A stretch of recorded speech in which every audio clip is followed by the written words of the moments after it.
திருச்சிற்றம்பலம். இன்னைக்கு திருமூலர் பாடியிருக்கிற 554 மூன்றாம் தந்திரம்.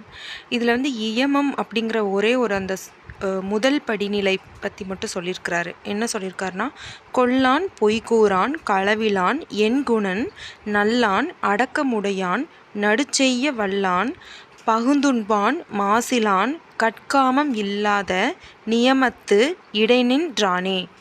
பாருங்க, இங்கே கொல்லான் பொய்கூறான், அதாவது எந்த ஒரு தீங்கையும் மனசளவில் கூட மற்றவங்களுக்கு நம்ம யோசிக்காத நிலை.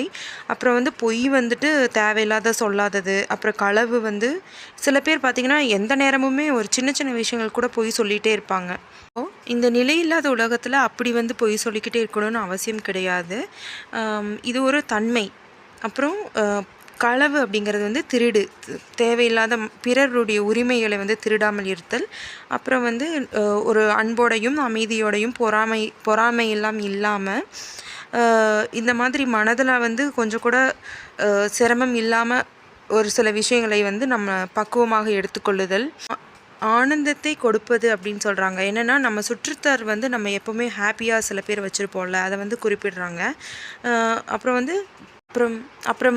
தர்ம சிந்தனைன்னு சொல்கிறாங்க. தர்ம சிந்தனைனா என்ன நம்மளுக்கே தெரியும். அதர்மம் வழியில் தேவையில்லாமல் போகாமல் தர்ம வழியில் நம்ம செல்தல்.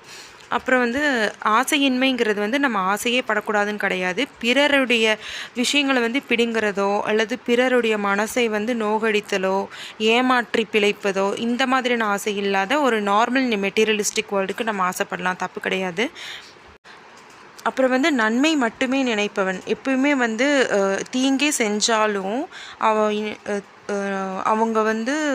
அவங்களுக்கு பரவாயில்ல, நன்மையே நடக்கட்டும், எப்படினாலும் கர்மாங்கிறது இருக்குதா போகுது, நம்ம போயிட்டு அவங்களுக்கு என்ன செய்ய போகிறோம் அப்படின்னு சொல்லி நினைக்கிறது.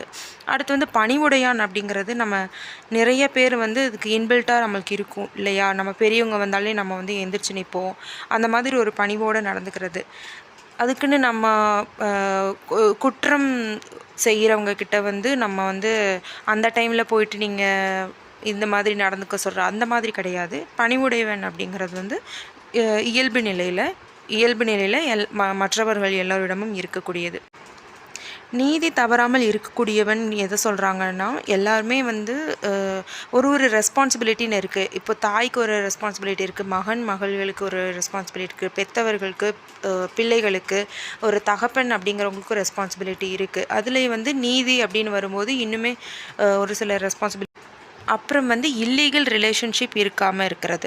இதுதான் ஃபஸ்ட்டு